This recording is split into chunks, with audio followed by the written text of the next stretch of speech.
कई लोग कहते हैं राम तो क्षत्रिय हैं, लेकिन एक और प्रार्थना हम आपसे करें कि ब्रह्म की कोई जाति नहीं होती, ब्रह्म का कोई वर्ण नहीं होता।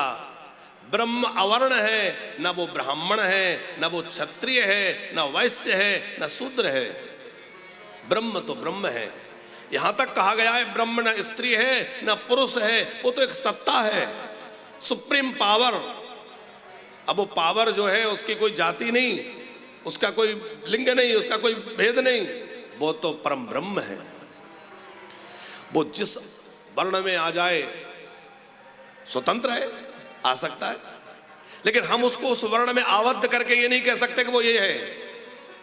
एक बार हमने कहीं देखा, किसी शहर में हम निकले, किसी कथा में जा रहे होंगे, आचार्य जी बोर्ड लगे थे, दशहरे का समय था, दशानन रावण की जय, लंकेश की जय, जय लंकेश, और राम जी का विरोध कर रहे।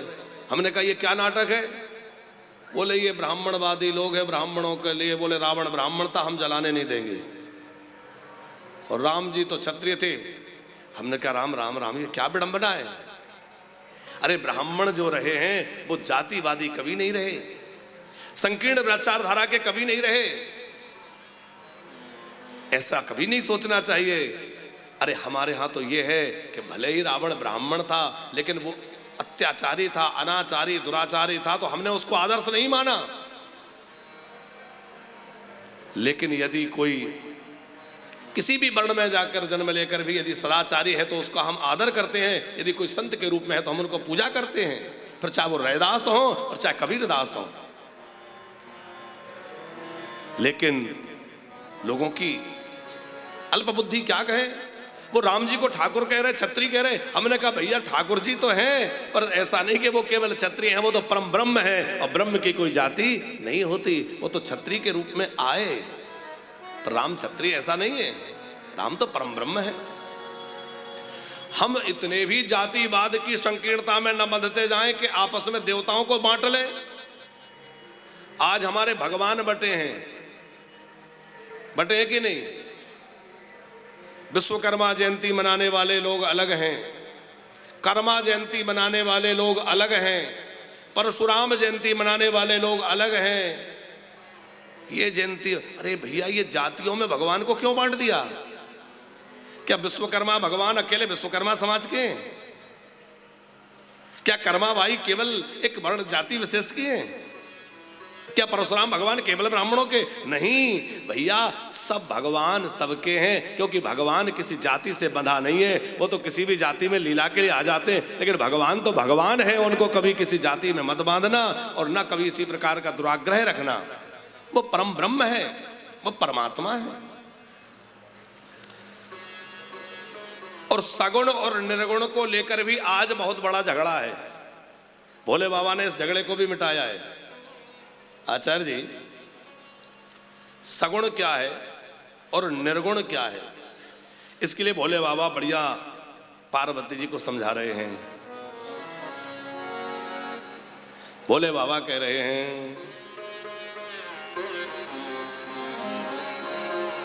सागो नहीं आगो नहीं, नहीं कछु भेदा, सागो नहीं आगो नहीं, नहीं कछु भेदा, सागो नहीं आगो नहीं, नहीं कछु भेदा, सागो नहीं आगो नहीं, नहीं कछु भेदा, गावहे मोनि पुराण बोध वेदा, गावहे मोनि पुराण बोध वेदा।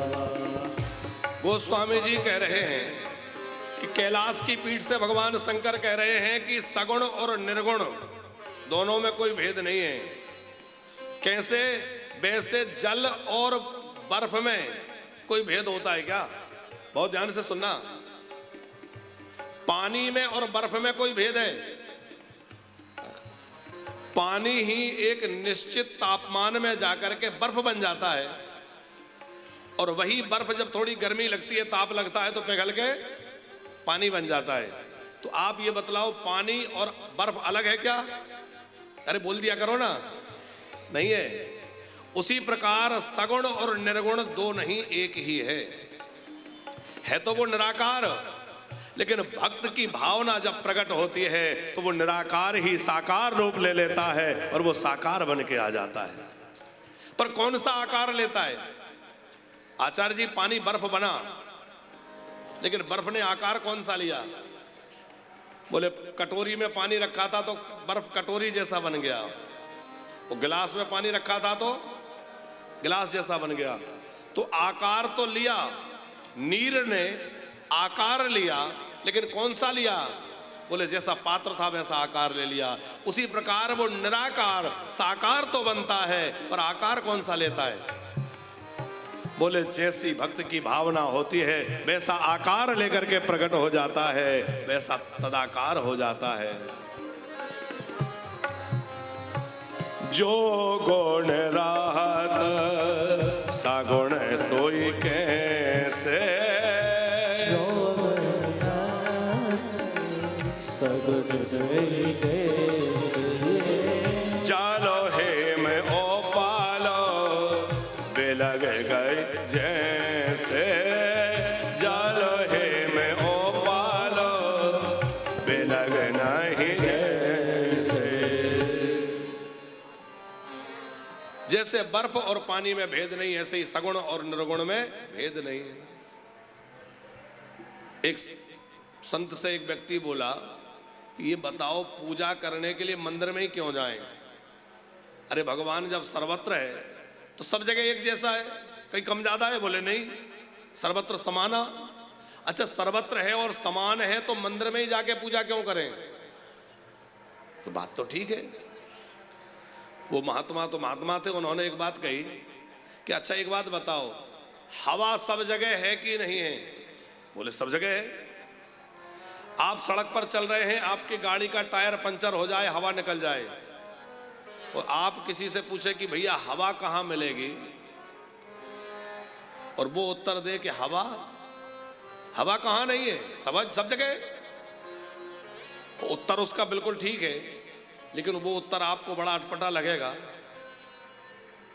अरे मेरे गाड़ी के टायर की हवा निकल गई, तू कह रहा सर्वत्र है, उस हवा से थोड़ी टायर में हवा भर जाएगी। आप बताओ कि क्या उसका उत्तर गलत है? गलत तो नहीं है, पर वो सर्वव्यापी हवा आपके टायर में नहीं जा सकती। उसके लिए एक यंत्र की आवश्यकता है, उस यंत्र की सहायता से उस व्यापक हवा को एक जगह लेकर के टायर में एक विधि से भरा जाएगा। उसी प्रकार भैया है तो वो ब्रह्म सर्वत्र व्याप्त, पर मंदिर में जाकर एक विधि के माध्यम से मंत्र की सहायता से वो आपको प्रकट होकर दिखाएगा। इसलिए मंत्र में जाने की आवश्यकता है, इसलिए पूजा करने की आवश्यकता है? इसलिए आवश्यक है। अच्छा, दूसरी बात यह है कि हम लोग जब मंदिर जाते हैं, बड़ी प्रैक्टिकल बात, तो वहां लोग क्या कहते हैं? भैया मंदिर में खड़े हो, यहां तो कम से कम झूठ मत बोलो। अच्छा, बोलते हैं कि नहीं? या कोई कुछ गलत कर रहा हो तो उससे कहते हैं अरे भैया मंदिर में है, कम से कम यहां तो ध्यान रखो, यहां तो ऐसा आचरण मत करो, क्योंकि वहां हमें ऐसा अनुभव हो रहा है कि यहां भगवान है। तो जैसी अनुभूति हमें मंदिर में हो रही है कि यहाँ भगवान है, यहाँ हम गलत आचरण ना करें, वैसी अनुभूति यदि सब जगह होने लगे तो मंदिर जाने की आवश्यकता नहीं है। पर सब जगह ऐसा लगने लगे तो फिर सब जगह भगवान प्रकट हो जाए। पर वो एक स्थिति, अब एमए की बात कोई KG1 KG2 का बच्चा करे, या KG2 के बच्चे के सामने आप एमए का प्रश्न रख दो, क्या हल कर पाएगा? तो ये सर्वत्र समाना वाली जो बात है वो भगवान शंकर के स्तर की बात है, योगियों के स्तर की बात है। हम लोगों को तो भैया भाई में भाई नहीं दिखता, पिता में पिता नहीं दिखता, तो भैया सब जगह भगवान क्या दिखेगा? इसलिए हम लोग पहले मंदिरों में जाएं, मूर्तियों की पूजा करें, और मूर्ति पूजा करते करते अपनी निष्ठा को इतना बढ़ाएं कि सर्वत्र उस परमात्मा का दर्शन होने लगे। और जिस दिन सर्वत्र होने लगेगा उस दिन मंदिर जाने की आवश्यकता नहीं रहेगी।